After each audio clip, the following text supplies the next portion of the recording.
Good morning, everyone. Welcome once again to Plattwoods Church. My name is Evie Martin. I'm the lead pastor here.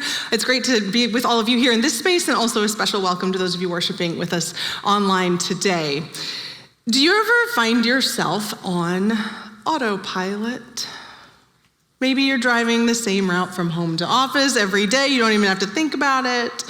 Maybe you're walking the same steps past the same lockers from class to class. At school, you could do it with your eyes closed. Maybe you shuffle the same path from sofa to stairs to bed after your daily Netflix fix. You go the same way every time. Your body knows the routine. Your brain doesn't even have to.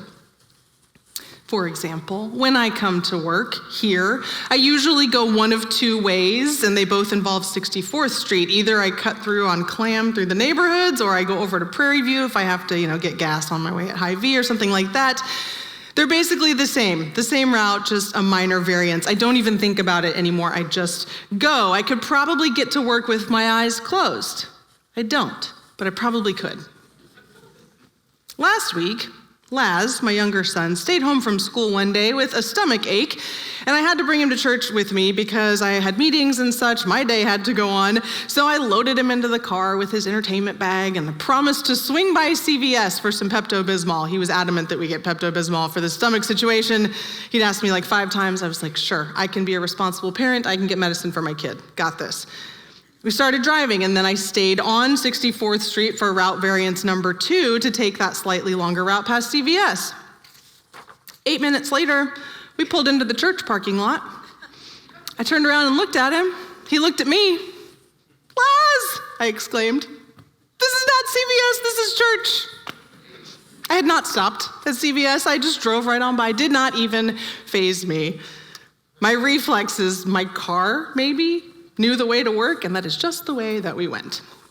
I was perhaps what we might say, set in my way.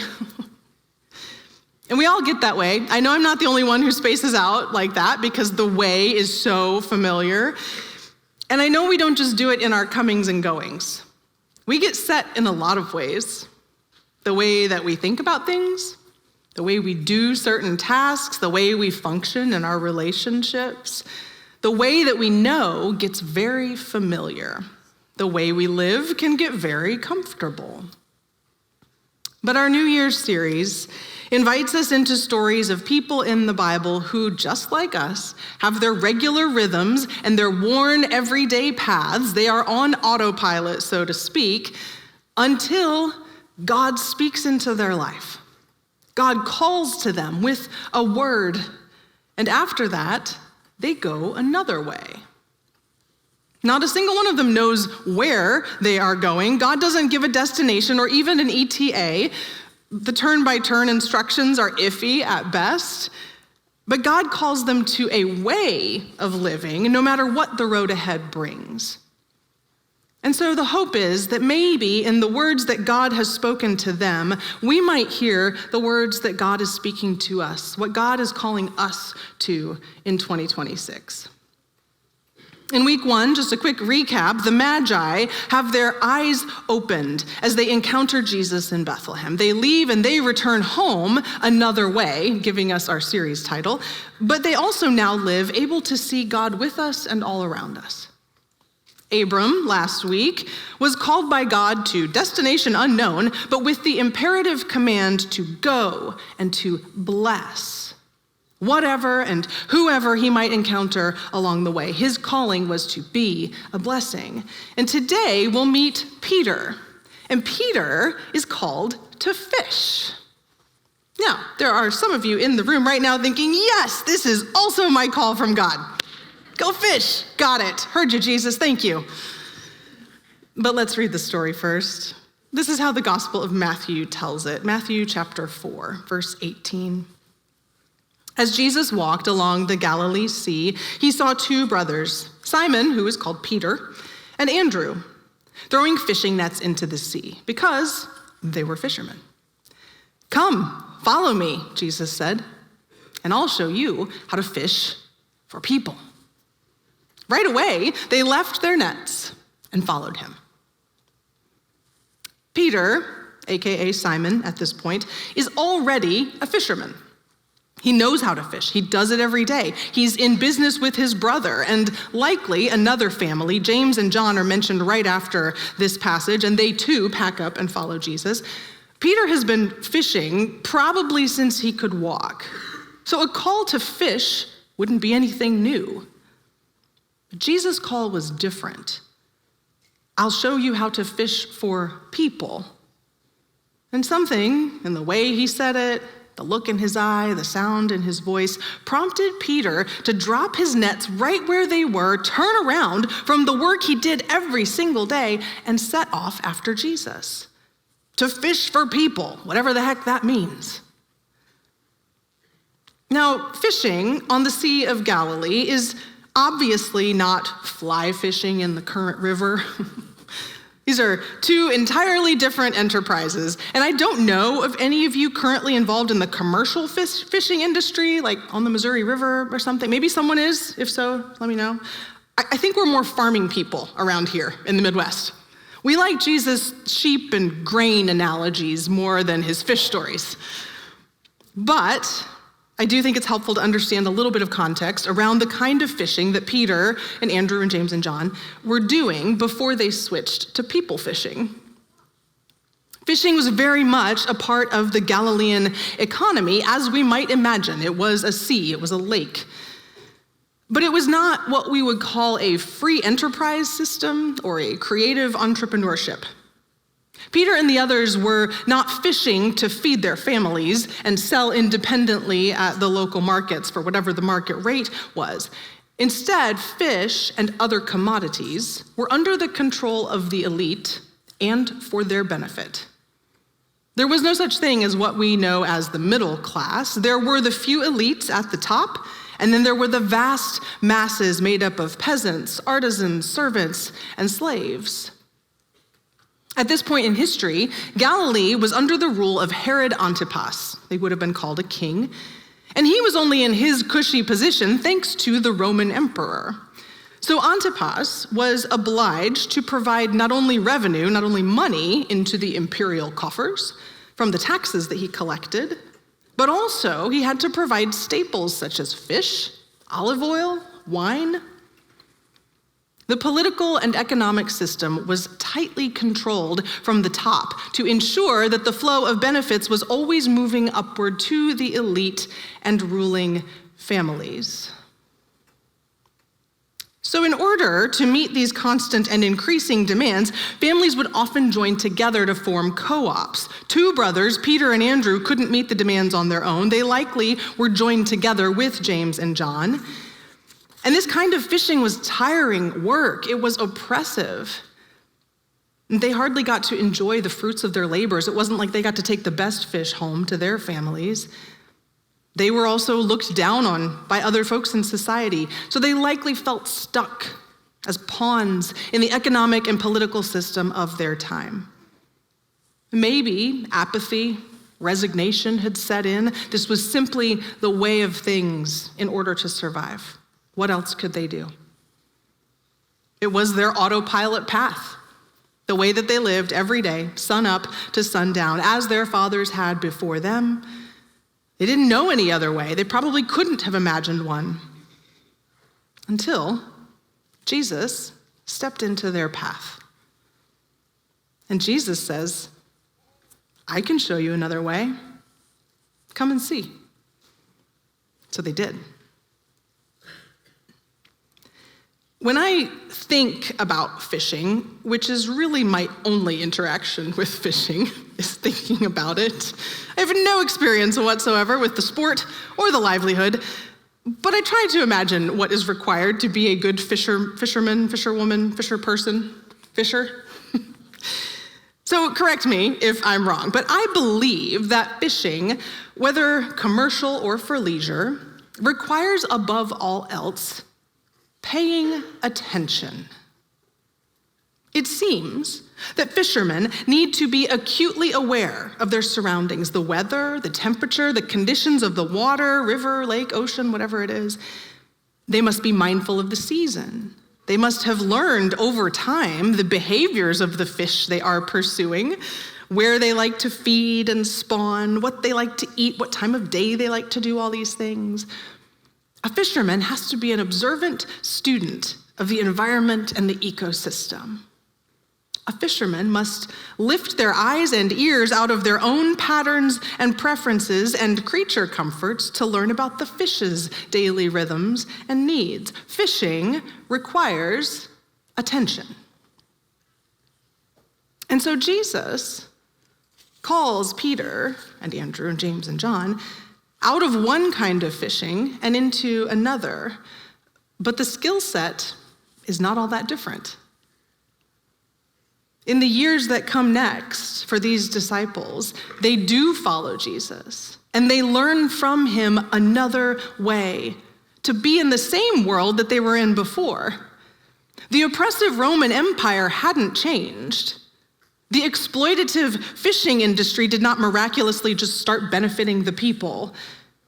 The conditions of poverty and subsistence did not go away.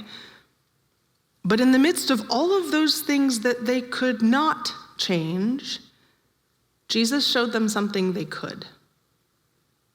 They could change the way they lived with regard to others. Jesus modeled for them exactly what fishing for people looked like.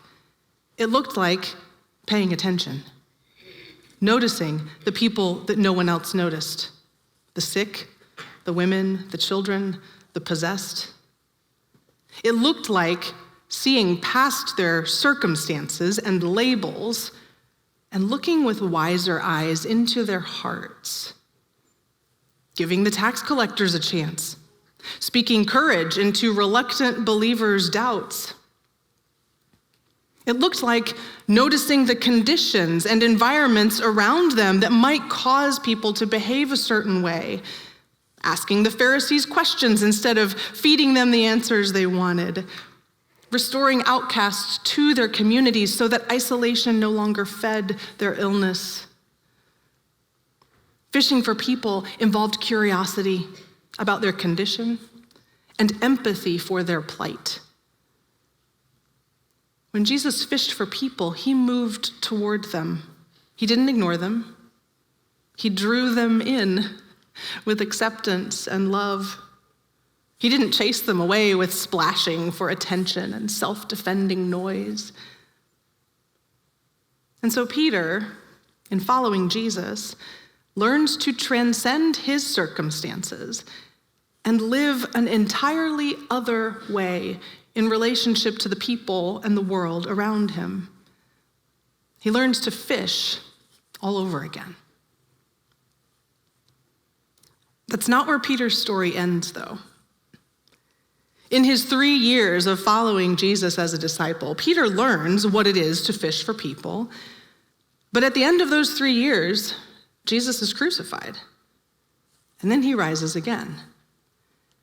And he comes to Peter once again after cooking him fish for breakfast on the lake shore. So the fish in the story has now become the food. The metaphor is shifting here for Jesus.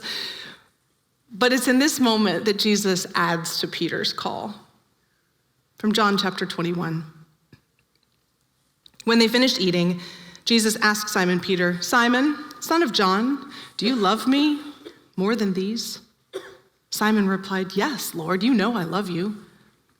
Jesus said to him, "Feed my lambs." Jesus asked a second time, "Simon, son of John, do you love me?" Simon replied, "Yes, Lord, you know I love you." Jesus said to him, "Take care of my sheep." He asked a third time, "Simon, son of John, do you love me?" Peter was sad that Jesus asked him a third time, "Do you love me?" He replied, "Lord, you know everything. You know I love you." Jesus said to him, "Feed my sheep." Peter's first call was to fish. Now Jesus calls him to feed.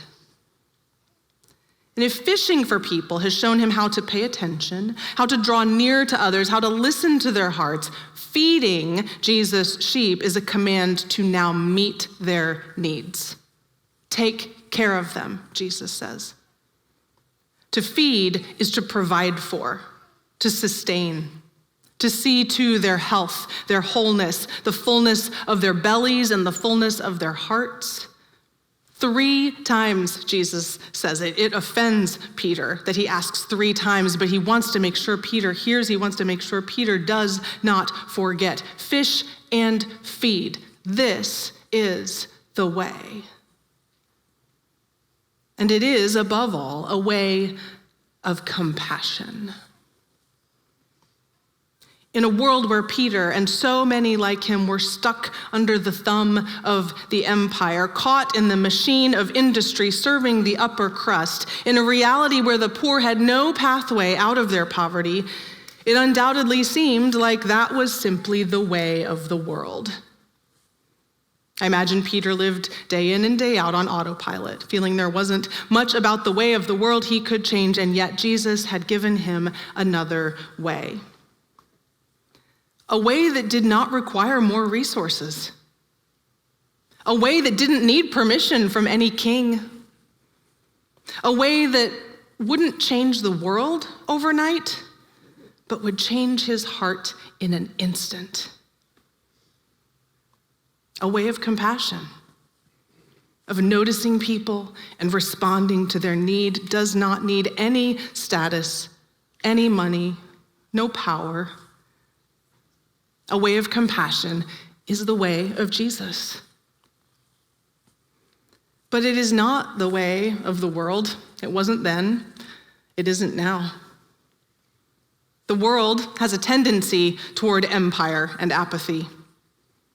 The world, especially those who attain power, find it easier and easier to use other people for their own gain. The world finds superiority more compelling than seeing one another's hearts.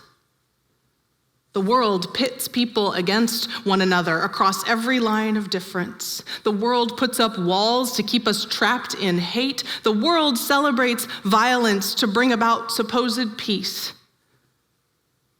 We know this reality. We are living it. Just as Peter lived it then, so we live it now. And we are tempted by it because it is easier. It is baser. It appeals to our most primitive and apathetic selves. Just within the last 10 days, the deputy chief of staff for the highest office in our land articulated just how he and those around him believe the world works, saying, "We live in a world in which you can talk all you want about international niceties and everything else. But we live in a world, in the real world, that is governed by strength, that is governed by force, that is governed by power. These are the iron laws of the world since the beginning of time." Maybe that's true. He believes it is. It's a bit dramatic there at the end, I think, from the beginning of time. It's certainly a way of operating in the world, and many choose it. The thing is, too many people, too many followers of Jesus know the secret, that there is another way. Too many disciples chose to feed their neighbors rather than flee from them. Too many early Christians chose to share their resources with those who were enslaved by the wealthy. Too many followers of Jesus cared for the sick, the widow, the orphan, when no one else would. Too many prophets and truth tellers had dreams and spoke equality into the narrative of segregation and racism.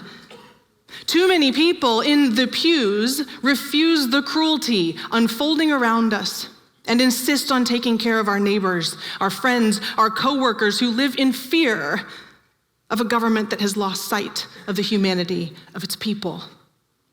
Too many Peters have said yes when Jesus said, "Follow me, let's go fish and feed." And so can we. In the face of force and violence, greed, apathy, and unchecked cruelty, we could put our heads down and go back to our fishing nets day in and day out, set our autopilot and let what happens happen. Or we can fish for people. We can pay attention. We can notice who is hurting or alone and wonder what they need and draw near to them.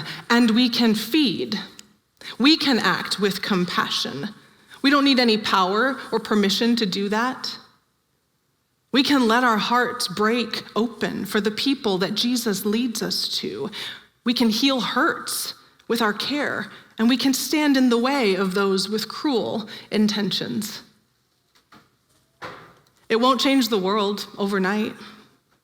Compassion is not a destination. It is a way. But it will change our hearts. And it will keep us in the way of Jesus, no matter what comes our way in 2026. I'll close with the words of a friend today. She is the pastor of a Lutheran church in the heart of Minneapolis, Minnesota, where she witnesses there on the front lines the chaos being sown by ICE, by the show of force against the community. And she shared this reflection in her weekly public note to her congregation and beyond. I share it with you. Today, standing alongside congregants, neighbors, and friends, as I whistled at an ICE convoy attempting one of the many abductions in my community, I wanted to yell, "It doesn't have to be this way. It doesn't have to be this way. Kids don't need to be afraid to go to school. Workers don't need to wonder if it's safe to report. Families don't need to be torn apart, and we don't need to treat vulnerable people with disdain. It doesn't have to be this way. We can choose to say no to chemical irritants used on school property. No to federal authorities stalking businesses. No to snatched parents, and no to cruelty and inhumanity. It doesn't have to be this way. No, it doesn't.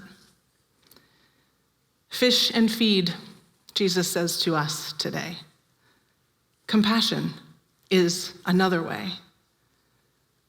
May we all be courageous enough to drop our nets and follow. I'll invite you to pray with me, again, a prayer of the Reverend Dr. Martin Luther King Jr. It's a long prayer, but I think it's important that we offer these words aloud, words that are over 60, 70 years old. May they speak to us still in our words of prayer today. Will you join with me? Most gracious and all-wise God, before whose face the generations rise and fall, thou in whom we live and move and have our being. We'll move to the next slide. We thank thee for all of thy good and gracious gifts, for life and for health, for food and for raiment, for the beauties of nature and human nature. We come before thee, painfully aware of our inadequacies and shortcomings. We realize that we stand surrounded with mountains of love, and we deliberately dwell in the valley of hate.